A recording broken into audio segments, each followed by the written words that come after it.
Reis, rainhas, batalhas memoráveis, feitos históricos. Pensar em castelos normalmente nos remete a isso, não é mesmo? São construções que costumam mexer com a imaginação das pessoas, independentemente da idade. Nesse vídeo, nós vamos mostrar 7 dicas de castelos em Portugal para você conhecer.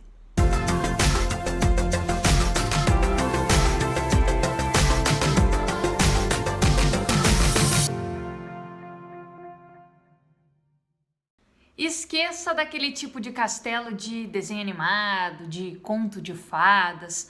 Aqui em Portugal, castelo mesmo quer dizer outra coisa.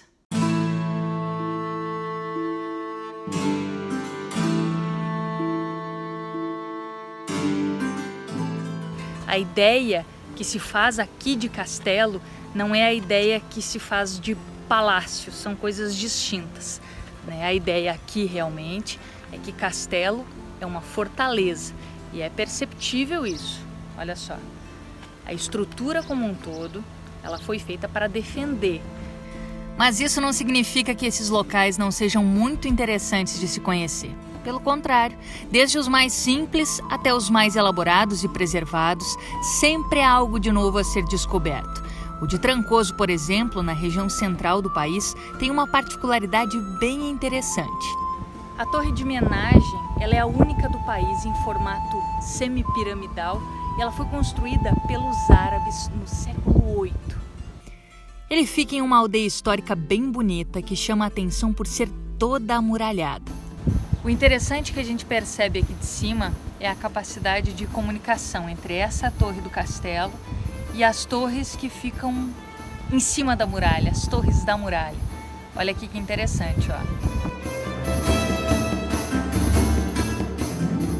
Apenas 30 quilômetros distante dali fica o Castelo de Penedono. Os primeiros registros aqui do Castelo de Penedono datam do período da Reconquista Cristã da Península Ibérica, por volta do século X.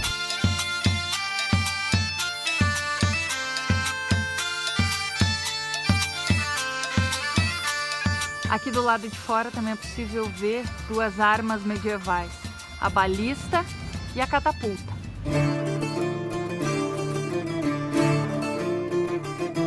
O que mais me chamou a atenção nesse castelo aqui foi a quantidade de torres que ainda estão bem preservadas, porque normalmente isso não acontece. Olha só, é possível dar toda a volta aqui nesse castelo, nessa estrutura. E falando em torres preservadas, os castelos de Santa Maria da Feira e de Porto de Mós também chamam a atenção. O primeiro fica na região de Aveiro e teve grande importância defensiva ao longo dos séculos. Hoje cedia uma das festas medievais mais legais do país. Já o segundo foi construído onde existia um posto romano de vigia e onde mais tarde se estabeleceu uma fortaleza árabe. Está localizado no distrito de Leiria e atrai olhares por suas torres verdes.